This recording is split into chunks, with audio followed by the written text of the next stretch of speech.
Hello, dear viewers. We're in another show of the series, The Solution. We're dealing with Kabbalist Sulam's economic method. We have Dr. Michael Laitman. Hello, everyone. And Igor Litvinov, an economic consultant. Hello. Before we begin, we want to remind you that you can see all the shows on our site, kab.co.il. And let's get going. Rav Laitman, in the previous shows, you explained to us why a person can't reach a feeling of happiness more than a few moments. And we also described a situation where a person and the entire society can reach a situation of eternal happiness. Today we want to try to understand what that fuel is, person's fuel in that situation of unlimited happiness in the transition period. Before we begin, we're going to start with a quote from Kabbalist Sulam, quote number 1. You can see it on the screen. Kabbalist Sulam says, you might say that this is but a phase toward pure communism, meaning that through schooling and public opinion, the public will be tutored until each will work according to his skills and receive according to his needs. Then there will be no need for inspectors and supervisors. This is a great mistake because the motto of each working according to his skills and receiving according to his needs is a strictly altruistic motto. Generally speaking, every person laboring to benefit society without fuel is unnatural, and thus altruism is the reason and the fuel for our work, as I have demonstrated. So really, in the previous show, you talked about the ability to reach eternal happiness by filling one another's desires. So my first question is, what will that fuel be in the economic system that's based on a situation like this? You mean it's clear to us that we're not living on the clouds, we're not angels, and that we're speaking in a realistic manner. The economy remains economy, the connection between people remains, they have to make money off each other, and only the type of way we earn money and the feeling of satisfaction of filling where it comes from will change. So if we look at what, let's say, capitalists did 100 years ago, 50, 80 years ago, they made sure people always had a new desire. Through advertising. After, in the developed countries, they more or less were finished with the regular desire for a home, what there's in home, kids, wife, food, sex, family, all those things, his car next to the house, etc. The normal things. They began to make sure, they began to worry about what to do. Because it started in the 60s, humanity started to go into like a descent.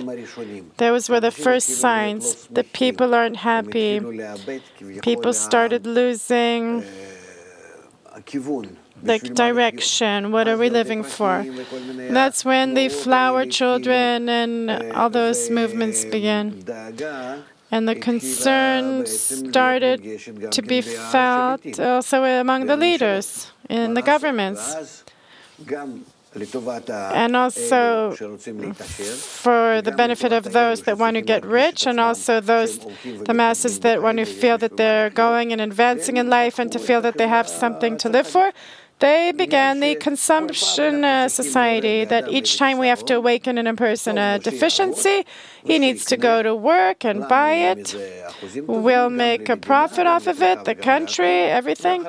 And after a few months or a few years, depending what the thing is, that thing will be finished. He'll need to buy again. And this is how we'll develop. Each time he'll have another deficiency, and we'll fill the deficiency. Each time he'll put a few bills in our box and in the state and taxes, and that was a correct solution. In Russia, they tried to do the opposite, and it really failed, and we understand why. Because there was no fuel. Here, there was fuel.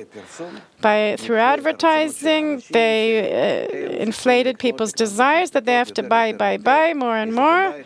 You have a house, you'll have 2 houses. You have a few kids, then start thinking about them. Buy everything on credit, mortgages, everything. All this worked really well. The only problem was that people's desires don't only grow, they also change in their character, in their essence. And then that same desire that was growing all the time, or that it was possible still to play with it somehow. You need this, you need that. Like you go into the shopping channels on TV. There's jewels, there's furniture. There's still tons of people that you can be enticed. But there's already a large part of the population that are tired of it.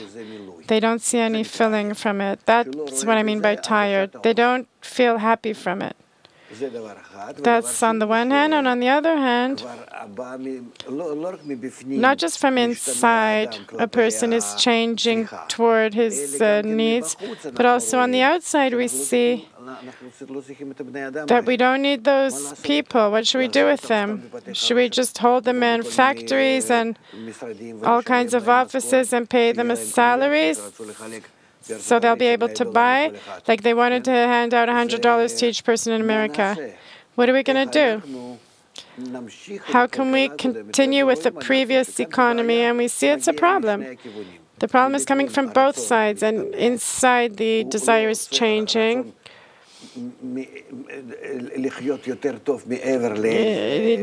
Nobody wants to live beyond a certain level. Let's say $50,000 a year. I don't know exactly what. Depends on what country. Let's say more or less $20,000 in a certain country, and in another country it's $80,000 or $100,000 a year. But after that, people don't feel happy beyond that. Why? Even if they have a yacht or a helicopter, a special island in some ocean, the desire is gone. The desire stopped growing. It started to change its character. I want to feel the feeling of filling. I used to have the filling based on how much I filled my ego in a direct manner, and today it's not enough. We see these phases. That's from the inside, and on the outside, that we cannot allow these people to profit like before. We don't need them in workplaces anymore. Today, with one computer and other equipment, we can fire most of the office.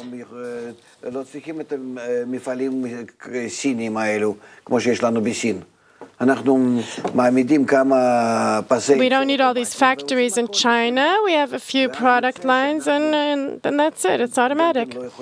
We also can't allow these people to make money. Maintaining them, it's a big problem. People don't feel. If a person doesn't feel happiness, it's dangerous. He becomes a danger to society, to others. And if it's mutually, and it can happen in the country and spread to the whole world, because that's how all the problems start. How to occupy them, what to do with them. It's a problem. I'm talking about realistically in this world, without the method that I'm presenting. That simply we're, on the one hand, there's nothing we can do with these people because we're not developing new technologies. If we could get them into the free market, then 90% of the world We wouldn't need 90% of the people to work if we had all the advanced technologies. Where's the universities? What do we do with this whole system that we built? It's as if, apart from making sure people have food, clothing, family, those basic things, it's as if we don't need anything. What are they going to do, all those people? We're going to go. What can we do with them? You can't get rid of them. You can't do anything. There's a very, very large problem here for our existence. And here we have to see that the main issue is that a person has to feel that he's receiving filling. My soul feels good. I feel joy. He feels that he's full, he's developing, he's doing something, discovering something. But we see that people are going all around the globe, they've filled themselves, and that's already in descent, that whole industry of traveling around. They don't want TV anymore. They don't want internet. All the Facebook, and even Facebook is in a descent.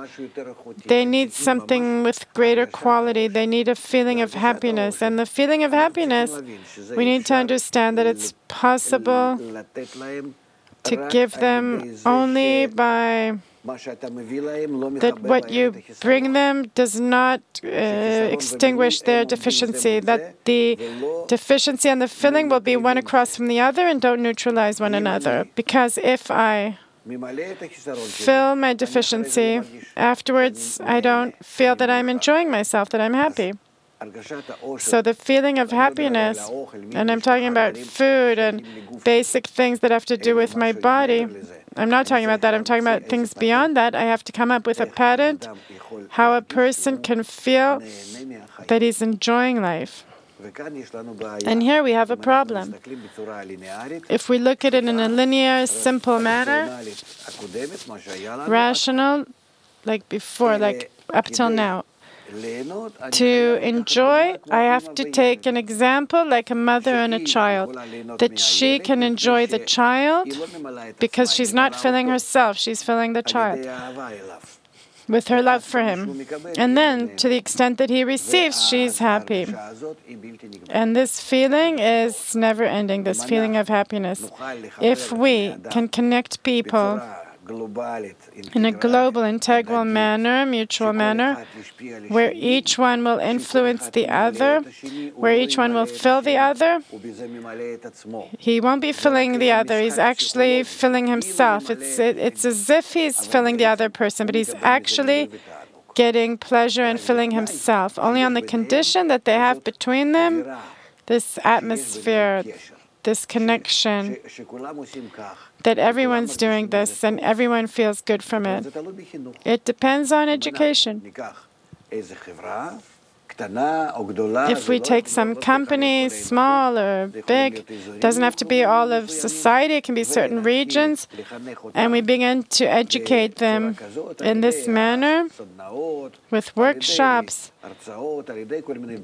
lectures, examples, with a rational explanation, with an explanation that comes from the laws of nature, where it's the laws of nature we're dealing with. It's not something we got off a cloud that's science fiction. We're working here in with a very materialistic approach. I can enjoy if I have nothing to enjoy, but only on the condition that I'm in a society, and in the society everyone influences one another, and we begin to feel the pleasure that we have in mutual influence, because the pleasure that I convey to the other only goes through me. It doesn't neutralize my desire. It fills the other person, and that's how I get satisfaction. Only on the condition that we have this mutual connection between each other. Just like any group of people that's sitting at a table, sit down to some meal together, they're enjoying themselves by the fact that everyone's enjoying themselves from very simple human things. But what we have to do still is to explain it to people, to educate them, to do workshops about this, and they will feel that this solution has the goal of eternal pleasure that never ends, because I'm cutting the connection between the pleasure and the person receiving pleasure. The pleasure I get from filling the desires of others that are outside of me, and the desire in him goes through me. This pleasure goes through me, and it doesn't neutralize my desire. I'm getting pleasure, and he's getting pleasure, and everyone's connected. And then in this way, we can understand why we have a very special crisis, that we're discovering that we have a global connection, why we're suddenly, we developed with these connections in these virtual networks, the internet, mobile phones, etc. It's to reach a state where we'll really discover that precisely in this connection, to make this connection correct, we will solve the psychological problem of being happy. And it's in our power to do this. It won't cost anything except for the patent itself, the education, how to make each person happy relative to the others. We don't need to produce anything for this. We can be satisfied with, truly, like we see according to research, that a family that gets $50,000 a year can clothe themselves, can feel happy in this world, and they don't feel any ascent in happiness beyond that. So in that, we can bring each and every person a feeling of filling, perfection, that feels good in life, convenient. Then we have a good society, corrected society. We're concerned for one another. We're developing all kinds of inner organizations, altruistic organizations for looking after pensioners and youngsters and all those 99% of society. We're distributing things to the 99%. Gradually in this society, the society gets everything from the state, all those things that the government was supposed to look after before. And that's actually the approach. Okay, we want to stay in this state that you described, this advanced state, and ask, where will a person acquire the fuel to work in this process? From his deficiency, that he wants to be happy. This deficiency can send him to a lot of directions. No, there's no choice. Now, of course, we need to, first of all, look after the integral education. We need to explain this to people. After we explain, we're treating them. First of all, there's a group of people that understands the method, and this group is implementing the method. There's people learning the method and realizing it at a very high level between one another, and in creating this general force between them that's really called the spiritual force, the supreme force, the force of nature that they're discovering in the connection between them. These people are actually the educators, and they need to work in educating the whole world. And it's not that it just works automatically. Even a person reveals in it, a person in the street, he discovers in that very quickly that it's worth it for him, because at the end of the day, he's going into a network that obligates him to do this. He goes into a network where he can't make money There's nothing to steal. There's no way to take advantage of people, just the opposite. If he starts to take advantage of them, they immediately get rid of him. If he wants to feel happy, the society itself organizes him like Lego, like this piece you have to put in a puzzle. So you can only put that piece in the puzzle and only in a certain manner. Like there's everything there except for that part. So a person going into society, that he can only go in this way because the society is closing in on him, that he has to go in like that and behave in that manner. And therefore, there's no problem. But of course, it has to be under our supervision. So all our work is only how to bring the world these future educators that will need to work. And their work is very difficult work without any breaks throughout all the population of the world. Whoever wants to join and go into these systems should come aboard. But again, each and every person, it's like work. You want to receive pay, a salary? Here the salary is the feeling of happiness. You want to feel happy? Great. You need to get into the society in this specific manner. And then you'll be happy from connecting with everyone and working with everyone. And then you'll enjoy that general force coming from society. So the motivation is very clear, because at the end of the day, when I buy some jewelry in a store, I enjoy it. So I'm enjoying, I don't buy the jewelry, I'm buying the pleasure, right? And it depends on the advertising and all kinds of other things, how much how I'll evaluate that jewelry. Everyone going, wow, you have such a wonderful thing you bought. My mood goes up. So here's the same thing. We need to create a very big network of promotion, support, encouraging people, the importance of this type of mutual influence. And then we won't have a problem, because we always want to fill ourselves. If they see that they can only fill themselves in this manner, then they'll do it, because it's a basic necessity. He doesn't have to be like an altruistic person or someone influencing.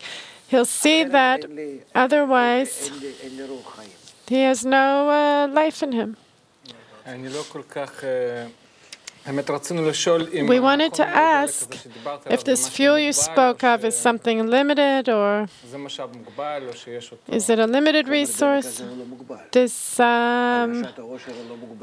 feeling of happiness is not limited. It's not like resources from the land. It's not air or something materialistic. It's a feeling that's created between people, where each of them is friendly to the other, and then you enjoy from influencing the others. And you don't have any other option to gain pleasure apart from influencing another person, influencing them in their mood, some nice service, etc. You're lying on the couch in your apartment. You have nothing. They say to you, if you join our society, you'll receive that same $50,000 a year for the family, or say you're a bachelor, $20,000, I don't know. And apart from that, look what pleasure you can receive. You'll feel better, you'll have a better mood. And then you come and join, because you have no choice. Or you don't join it, you don't get the education, you don't go the inner correction, you're not learning this new way to relate to others, you're not influencing society, you get unemployment and continue to lie on your bed. Nobody's forcing you. There might come a time when we do force people, because society can't just treat a person like that who's completely canceling everything, and it becomes a burden to society. We can obligate them. Or maybe you shouldn't give him anything. This can already be varied. But I think the explanation here is the main thing.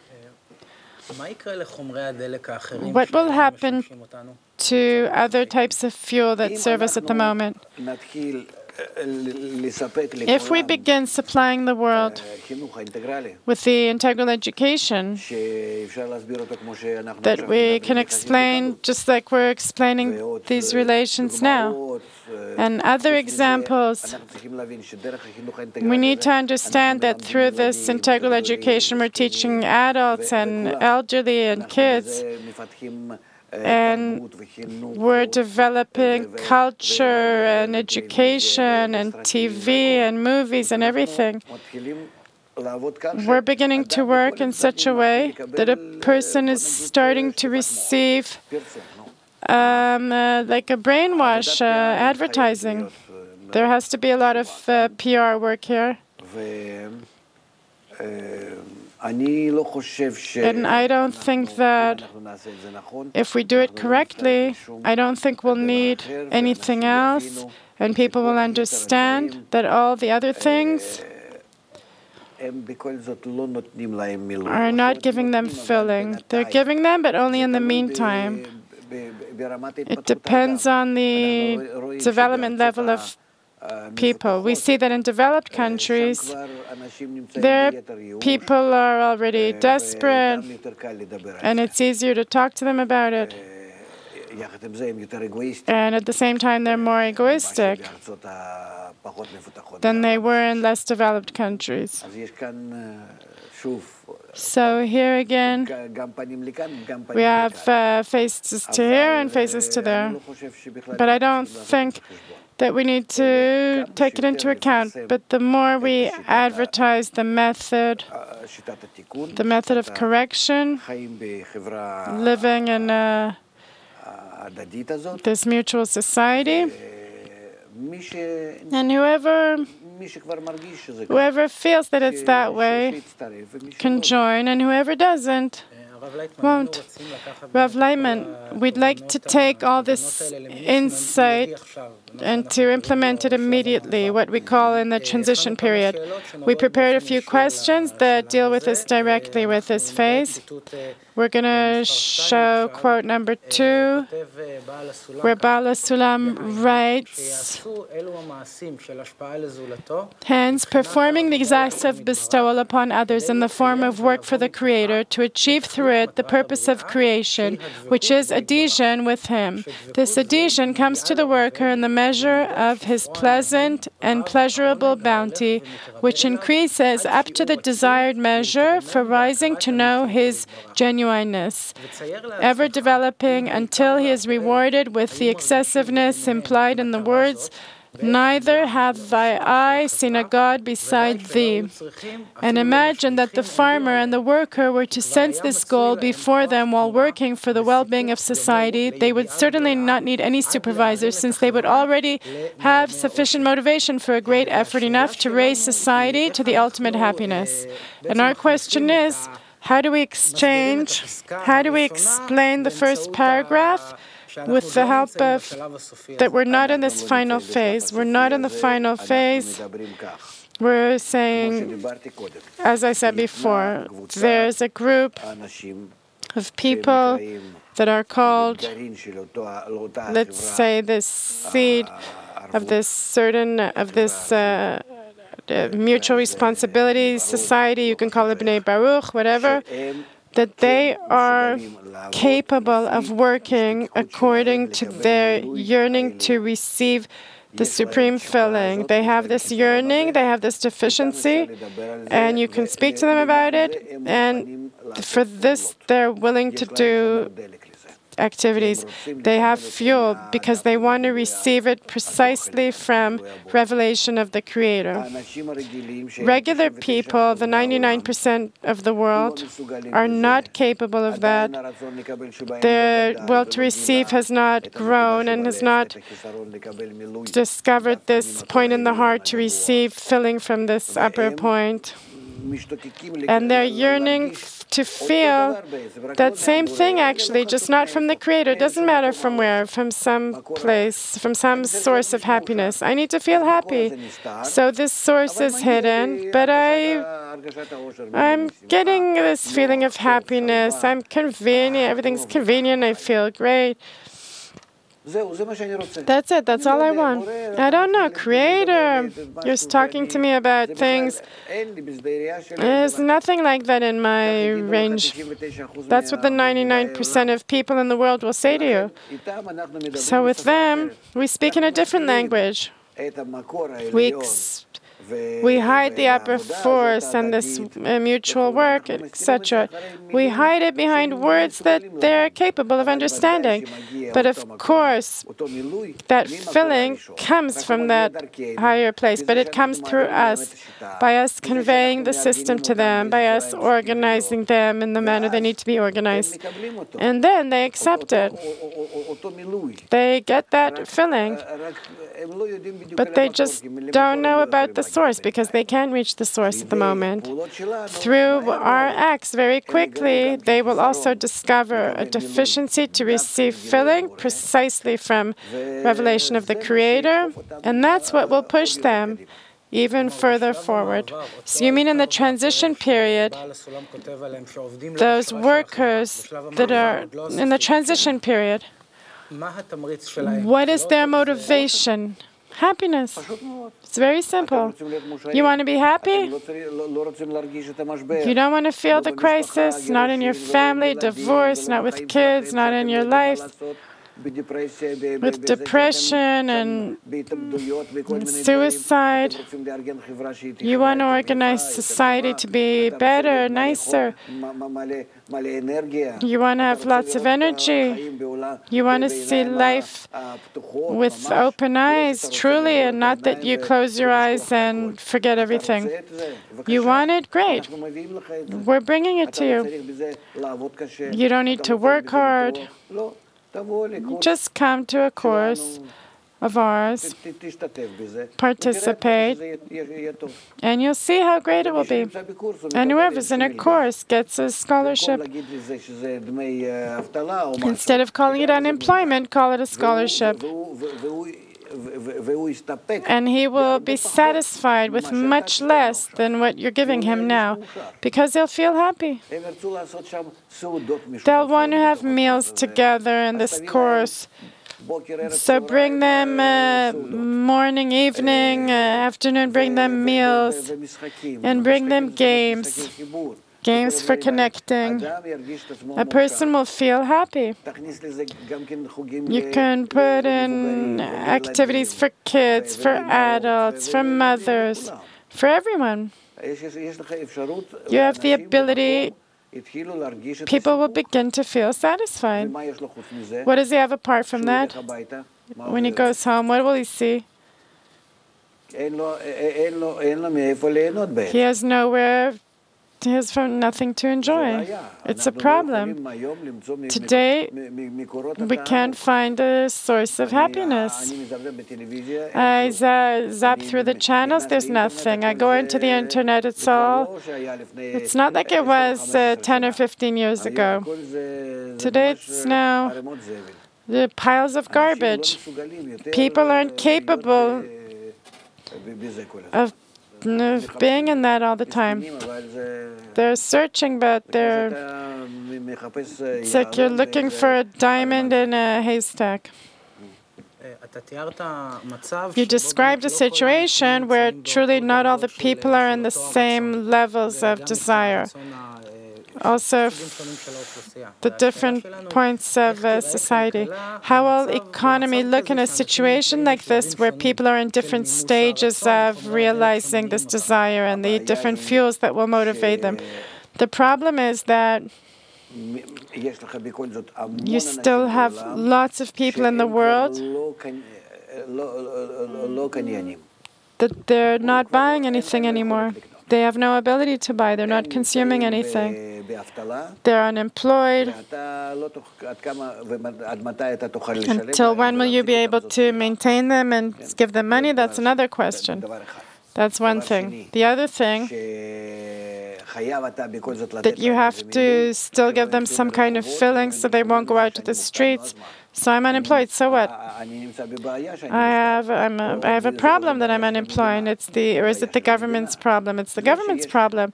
The fact that there's 8 or 10% people unemployed, but if it's 50%, 60% or more, there's nothing you can do. It's not just a blow, it's a fact that we have to do something about. You have to fill them. You can't fill them with work. How are you going to fill them?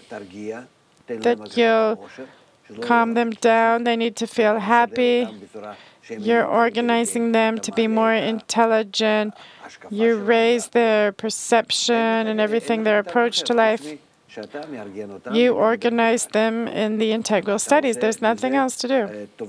And in that, you're doing them a great favor and also the country. They're prepared to be satisfied with really just basic necessities for their body and get all the rest of their filling from the connection between them. The solution is optimal. I want to remain in the subject of this image of the economy where not all the people are at the same level. There's people like that and people like that. It's not important. But if you have 20 or 30% unemployed, then there's still those people that want to be more and more rich. There's still, and in accordance with that, I'm not saying that you have to jump on everyone and bring them in right away, but that population that's dangerous. Say Detroit. I know that city from 30 years ago. It was blooming. It was so wonderful to go there. Today it's a ghost town. Take it and start working with them. We're talking about the economy being a reflection of the relations between us, and the situation we're describing is a situation where part of the population are working, like you explained at the beginning of the show, to fill others, and others are still working in an egoistic manner, and this influences the economy and gives it a certain... I don't get it. You're talking about everyone... We're talking about everyone that you cannot supply them with work. Those people that you're not supplying with work, those are dangerous people. They are going down. They don't want to, they need to study and their kids need to study. They don't even have elementary things, reading and writing. They have the elementary stuff they need in their phone, and they don't need anything beyond that. You're cutting here a person, disconnecting him from the whole world we live in. We were in university, the three of us. We don't understand what it is if a generation will come along where they really don't know the ABC, a whole generation. It's so dangerous. You have to look after it now. The 20% or however much you have of unemployed at the moment, you have to now begin gradually putting them into that network of the integral education. Those same people, we're talking about a process, a gradual process, but those people that won't go into the system and won't accept this new format we're talking about, but they're unemployed. No. If not, then they can continue. I'm just asking if there's a danger of them taking advantage of this system, that others are working for the sake of others and they're still working for the sake of themselves. Can they take advantage? No. Whoever wants to get rid of their work and join this system, it's a rehabilitation system in my eyes, this integral education. Let them join us. There's tons of people that want to be fired, that they want to fire, but the government is preventing them from doing it for them. And all kinds of motivation. They're motivating companies not to fire lots of people. There's tons of people that are filling factories and offices, and it would be good to get rid of them. The same with the army. In every place, you have a big surplus. We need to agree with the fact that these people, we need to give them a different occupation of happiness. And them that began filling these spaces in society in this manner, they will precisely be people that will give the spirit to the society. They'll give a good feeling, a feeling of security, shoulder, feeling of mutual help, precisely those people that today you see them as what benefit is there from them. We need to see, and there's no choice. We understand that from year to year, we're not going back. There's nothing to go back to.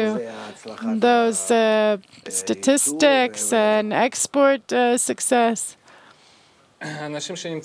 People that are now in a difficult economic situation. Chechnya had a measurement of happiness, and in all of Russia, Chechnya is the happiest place in Russia. I don't know, it brought a conclusion that maybe a person who they've reduced them from a situation might want to go back on the way up to that world of surplus consumption. We'll get new filling. What will guarantee that this desire, this fuel you're talking about, is the one that will lead us, and not that we'll need to go back on that same ladder and we'll begin rising in money? I mean, what? I don't understand. How are you going to fill them? Let's say you're just going to open factories for nothing. You'll try to sell them all kinds of things. The desire has changed in people. I don't understand. You think that there's a way to go back to what there was before? That I'll be able to go into movies from 50 years ago, shopping from 50 years ago. I want those things. I won't want those things. I'm already reaching a situation where I don't need that.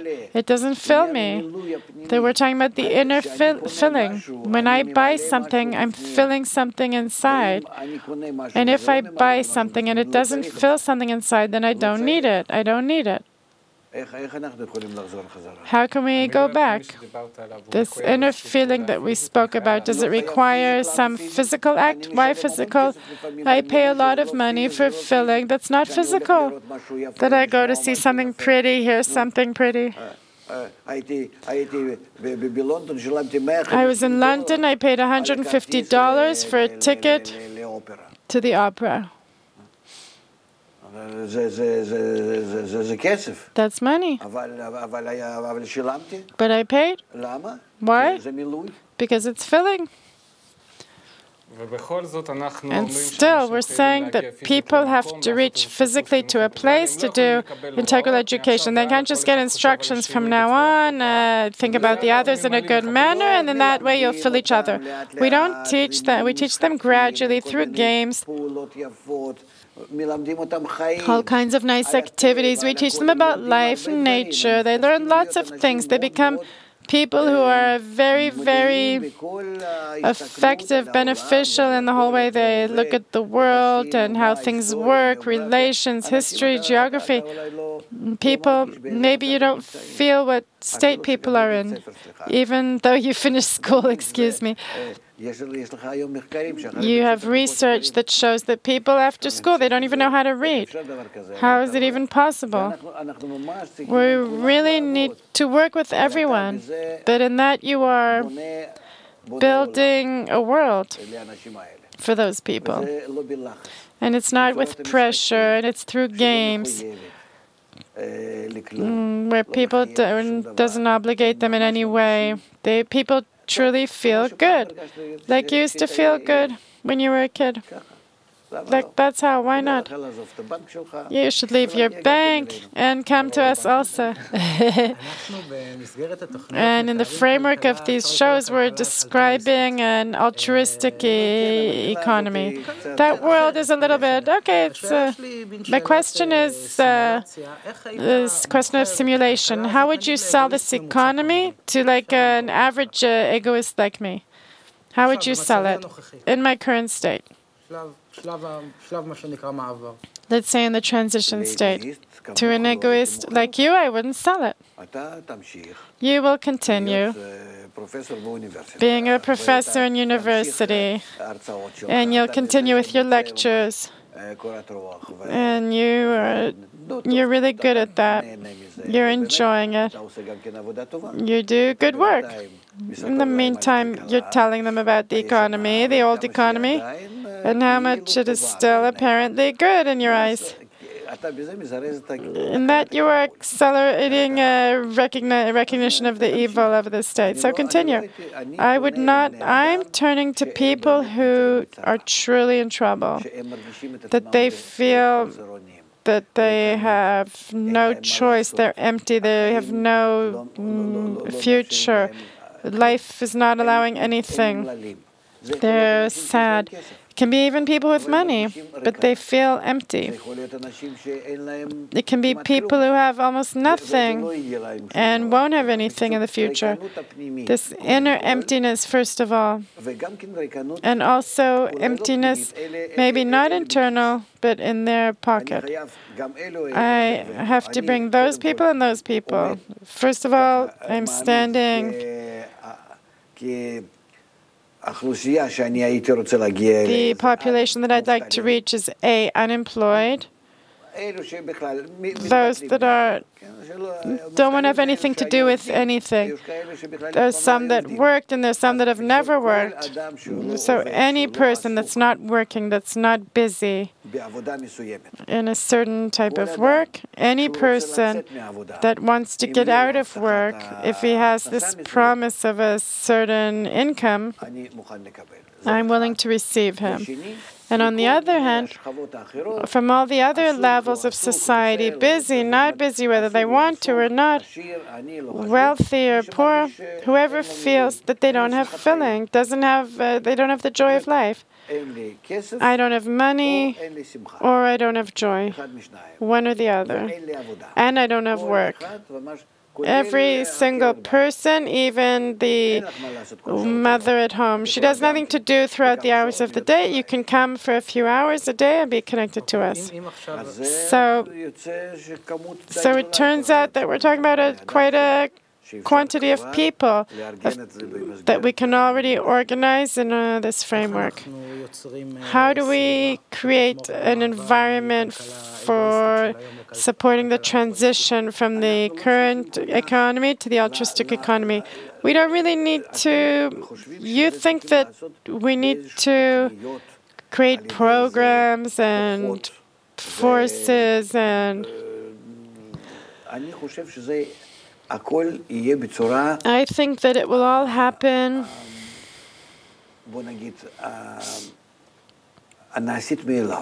I think it will all happen by itself. I don't need to do anything. Tell me, if suddenly the factories close up and the offices and people remain without work and they come and fill my classes, let's say, with the integral education, then it happens. We just need to organize them in that network, in this social network of support. Each of them is in our education. They're getting tests. They get an okay at the end of the month, and then they get paid. They get a check in the bank. And that's it. And then he participates in the studies, education, and connecting, and also in serving the society, how to look after others and provide everyone with everything. And more and greater groups of people are going along these lines. Because we're in a situation, if you put this new technology in, and it's sure that they don't want it to come in, but it will come, then you'll have more and more people that will be freed up from the job market when more advanced technologies come in. So this network itself, that's called the integral education, will become a great social network that, apart from security, let's say, apart from health, it will actually take upon itself all the other services, because education, instead of the Ministry of Education, and distribution also, will want them themselves to supply it and do it. So gradually, they'll take upon themselves all these things apart from. And also, why should we take after, if people are aware enough that by influencing society they're filling themselves, why shouldn't we take these factories and offices that are necessary for life? The ones that we need for our existence, we need them for our body. Let's say factories of clothes, a few with food. Why shouldn't that same network that we're developing, why shouldn't it take these things for itself and begin managing them? Which in itself is, who does it need to pay taxes to? What country? What's left of the country? Apart from the Ministry of Health, Ministry of Defense, we're gradually transitioning. I don't want to talk about these advanced things, but we are gradually transitioning to things being managed by those same managers of the integral network. But those are things that are decades until it will come to pass.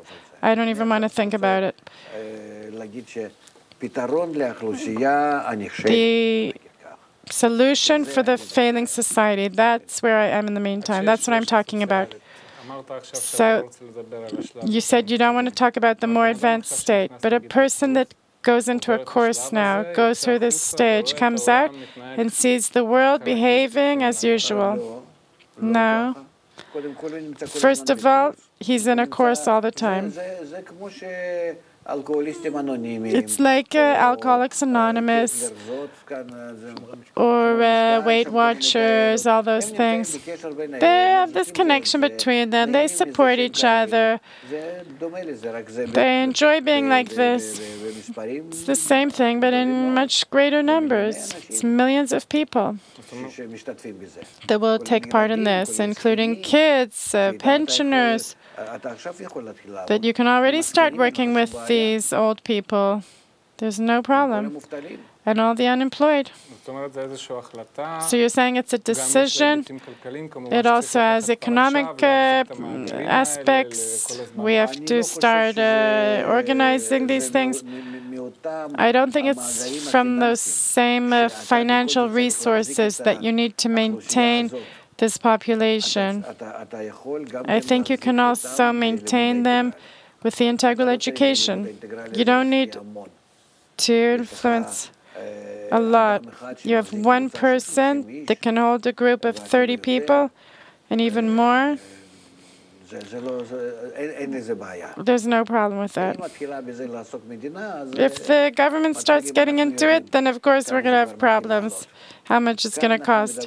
Here we're talking about everything like a non-profit,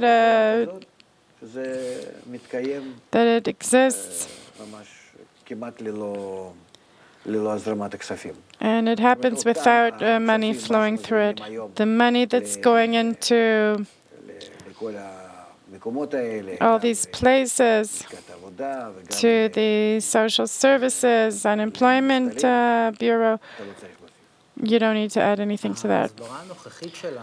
Our current explanation in the economic sector is based on the motto is, if we connect, we'll profit with corporate companies, etc. The question is, if this explanation is advancing things or can prevent the transition from this current egoistic economy to this altruistic economy.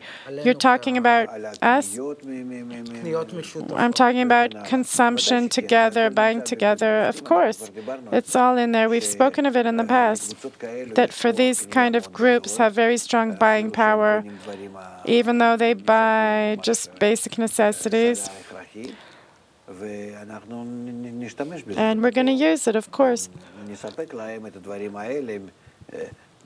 We'll supply them with these things from door to door. That's the issue. The question is, in this explanation, aren't we just transforming the desperation into something more convenient and without getting the altruistic part? I think it's natural. I'm against things that are not natural. What's natural from nature, development of